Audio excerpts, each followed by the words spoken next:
الرحمن الرحیم. السلام علیکم ورحمۃ اللہ وبرکاتہ. آج بہت زیادہ گدوں کے بعد میری ملاقات عمران خان صاحب کے ساتھ ہوئی.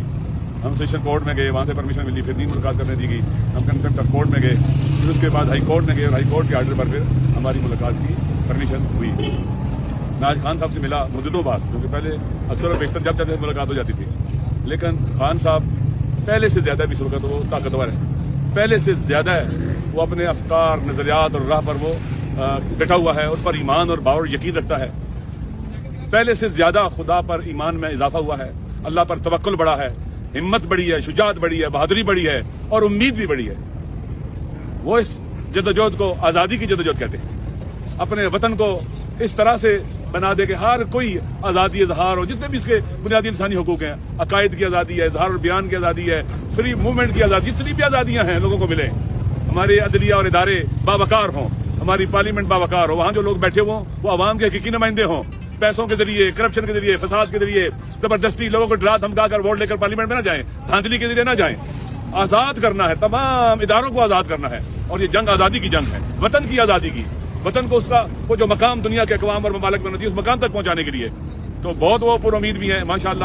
انہیں جو کچھ بھی اچھے کنڈے اختیار کیے جا رہے ہیں ان کے خلاف, اور کوشش کی جا رہی ہے کہ ان کو ڈرا دیں, دھمکا دیں, پریشان کریں, وہ انہیں پریشان کرنے والے نہیں ہیں, بلکہ پریشان کرنے والے خود پریشان ہو رہے ہیں. تو گولیاں ان کو ماری کی وہ نہیں ڈرے, جیل میں لایا گیا نہیں ڈرے, اور کہتے تھے کہ 2 دن بھی جیل میں نہیں گزار سکے گا. وہ بہادر انسان ہے, خدا پر مضبوط ایمان رکھتا ہے, اللہ پر توکل رکھتا ہے.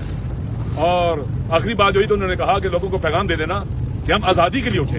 یہ آزادی کی جنگ ہے, یہ الیکشن, یہ وہ الیکشن ہے جو وطن کو آزاد کرے گا, غلامی سے نجات دلائے گا. غیروں کے غلام بن کے رہنا یہ قرآن کے خلاف ہے. صرف غلامی اللہ کی اور کسی کی غلامی نہیں ہے. بندہ صرف اللہ کا اور کسی کا بندہ نہیں ہے. لہذا وہ قرآن کا جو مطالعہ کر رہے ہیں, قرآن کو جو پڑھ رہے ہیں, وہ خود کہتے ہیں کہ میری نالج میں بہت اضافہ ہو رہا ہے. تو انسان جب جیل میں جاتا ہے وہ سیکھتا ہے, کہتے ہیں مجھے اللہ نے توفیق دی ہے سوچنے کی, فکر کرنے کی, مطالعہ کرنے کی, پڑھنے کی. زندگی اتنی ہنگامہ خیز تھی کہ پڑھنے کا موقع نہیں ملتا تھا, مطالعہ کرنے کا موقع نہیں ملتا تھا جتنا چاہیے تھا. الحمدللہ عبادت کا بھی بہترین موقع ملتا ہے, قرآن کی تلاوت کا موقع ملتا ہے. کہتے ہیں 3 بار قرآن ختم کیا ہے, اس طرح سے پھر اب باقاعدہ قرآن کو تفسیر کے ساتھ اور مفاہیم کے ساتھ پڑھ رہا ہوں. یہ ایک انسان ہے جو جیل میں آنے کے بعد خوفزدہ نہیں ہوا, اس کے پلیٹلیٹس جو ہے نا وہ نیچے نہیں گئے ہیں, اور وہ بیمار بھی نہیں ہوا الحمدللہ جیل میں آنے کے بعد. وہ صحت مند ہے الحمدللہ, صحت مند ہے بظاہر, تو ڈٹے ہوئے ہیں. اور مجھے بھی خوشی ہوئی ہے کہ ہم جس کے ساتھ کھڑے ہیں اور ہم اکٹھے کھڑے ہیں جس جگہ کے اوپر, وہ شخص دلیر ہے, بہادر ہے, شجاع ہے, اپنے وطن کے ساتھ باوفا ہے, اپنی قوم اور ملت کے ساتھ بھی باوفا ہے. تو الحمدللہ ایسا شخص کبریت احمر ہوتا ہے. وہ پاکستان کے عوام کو قوم بنانے کا سفر جو ہے جاری کیا ہوا ہے. کہ آپ کو پتہ ہے کہ ہمیں ٹکڑوں میں بانٹا گیا ہے, ہمیں شیعہ سنی کی تفریق میں ڈالا گیا. علاقائیت, لسانیت, مہاجر, سندھی, بلوچ, پشتون, پنجابی, سرائکی ٹکڑوں میں بانٹ کے نفرتیں پیدا کی گئیں تاکہ ہمیں قوم نہ بن سکے, اور ہمیں ٹکڑوں میں بانٹ کر ہم پر پھر مسلط ہوا جائے. عوام کی جو سوشل پاور ہوتی ہے سوسائٹی کی, اس کو کچلا گیا ہے. اب قوم کھڑی ہے, گزشتہ آپ کو پتہ ہے کہ پچھلے سال اپریل سے ڈٹی ہوئی ہے.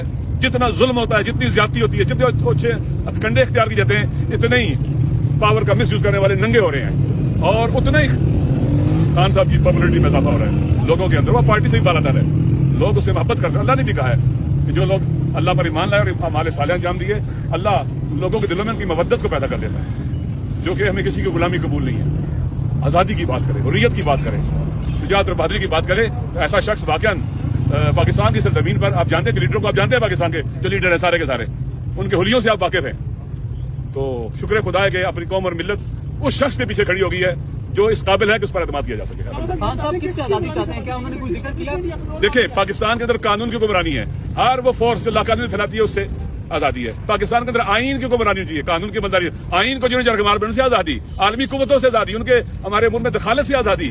ہم ان کے ساتھ لگ کے اپنے پاکستان کو تباہ برباد کیا. پہلے ٹوٹا ہے, اب باقی مندہ پاکستان دیکھیں جنگ کی حالت پیش کر رہا ہے, تباہ برباد ہے, معاشی طور پر, سیاسی طور پر بحران ہے, سیکورٹی کے مشکلات اور مسائل ہیں جن کے ساتھ ہم کھڑے ہیں. ان سب سے آزاد ہوں تاکہ پاکستان کے عوام طے کریں کہ ہم نے کس طرف جانا ہے. پاکستان کے عوام طے کرے کہ ہماری منزل کیا ہے, راستہ کیا ہے, ہم نے ادھر جانا ہے. نہ یہ کہ ہمارے لیے باہر سے طے ہو جائے اور وہ فیصلہ کریں اور ہم جناب ان کے غلاموں کی طرح سر جھکا کے اس پر عمل کریں. میرے خیال میں نہ یہ قرآن اجازت دیتا ہے, نہ سنت, نہ انبیاء اولیاء خدا, نہ ہمارے شہداء اور وہ عظیم لوگ جو ہمارے پیش رو تھے, کوئی بھی نہیں اجازت دیتا کہ ہم غلامی کی تو گلے میں ڈال کر سر جھکا کر ان ظالموں کے پیچھے چلیں جو غزہ کے بچوں کے قاتل ہیں. امریکہ غزہ کے بچوں کا قاتل ہے, اسرائیل غزہ کے بچوں کا قاتل ہے. اس نے کہا تھا ہم اسرائیل کو تسلیم نہیں کریں گے. امریکہ کو کہا تھا کہ آپ غلامی قبول نہیں کریں گے. آج آپ دیکھ لیں غزہ میں کون قاتل ہے؟ 30,000 کے قریب بچوں کا، عورتوں کا اور مردوں کا بے گناہوں کا قاتل اسرائیل. اس کے ساتھ آپ سماجی تعلقات قائم کرنا چاہتے تھے جو قاتل ہے. اور امریکہ جو اس کو اسلحہ بھیج رہا ہے، جہاز دے رہا ہے، توپیں دے رہا ہے، سب کچھ دے رہا ہے اس کو اسلحہ. اور امریکی کمانڈ اینڈ کنٹرول سینٹر وہاں بنا ہوا ہے غزہ کے لوگوں کو مارنے کے لیے، ان بچوں عورتوں کو مارنے کے لیے. پھر سے آزادی. عرب حکمران کے غلام ہیں. دیکھیں سب کچھ رکھنے کے باوجود ان کے ہاتھ بندے ہوئے قیدیوں کی طرح ہے. وہ غلام ہیں. وہ امریکہ کے مقابلے میں غزہ کے مظلوموں کی حمایت نہیں کر سکتے. اس لیے آزادی وسیع پیمانہ رکھتی ہے. اور انشاءاللہ ہم آزادی کے سفر میں اکٹھے ہیں اور خون کے آخری قطرے تک، آخری سانس تک اس راستے پہ چلتے رہیں گے. شکریہ.